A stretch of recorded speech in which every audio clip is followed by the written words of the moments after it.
అందరికీ శనార్థులు పబ్లిక్ అందరు ఎట్లున్నారు అంతా మంచి కదా. ఇక మీ బుద్ధకి వచ్చిందంటే మన తెలంగాణ జోరుదార్ ముచ్చట్లయితే పట్టుకత్తది కదల్లా. చలో గవేందో పరాసుకుందాం పల్లి.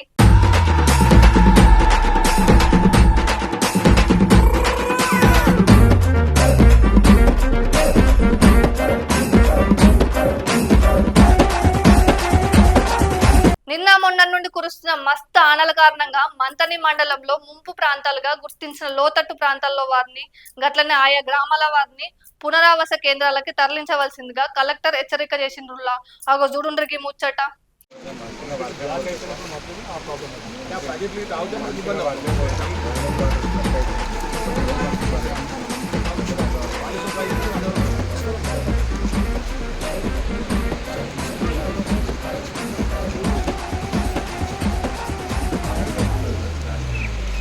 ప్రజలకి నమస్కారం. 2-3 రోజుల నుండి కురుస్తున్న భారీ వర్షాల కారణంగా మనకి నీరు ఎక్కువగా రావడం వల్ల గేట్లు ఎత్తడం జరిగింది. అంటే 6 నుండి 7.5 లక్షల వరకు నీటిని వదలడం జరిగింది. అందువల్ల మన గోదావరి వాటర్ పెరగడం జరుగుతుంది. లోతట్టు ప్రాంతాల వారు అప్రమత్తంగా ఉండాలని, పొలాలు ఉన్నవారు కూడా అంటే వాళ్ళ పొలాలలో కూడా నీరు వస్తుంది. డౌన్లో ఉన్న ఏ ఇళ్ళ వారైనా కానీ పాత ఇల్లులు అంటే 2-3 రోజులు నాని ఉంటాయి కనుక ఆ ఇళ్ళలో ఉన్నవారికి కూడా పునరావాసంగా మన మున్సిపల్ వాళ్ళు కూడా చేయడం జరిగింది.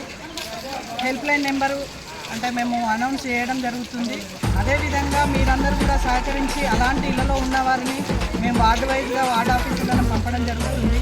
వాళ్ళను అంటే సురక్షితంగా ఉంచాలని మీరు కూడా పక్కన అలాంటి ఇళ్లలో ఉన్నవారికి కూడా మాకు తెలియజేస్తే మేము వారిని అప్రమత్తం చేయడం జరుగుతుంది. మంతని ప్రజలు కూడా మాకు అందరూ సహకరించాలని కోరుకుంటున్నాము. అంటే వాటర్ శాతం పెరుగుతుండడం వల్ల ఎక్కువ నీరు వదలడం వల్ల మన ప్రాంతానికి ఇప్పుడు మెట్ల వరకు రావడం జరిగింది.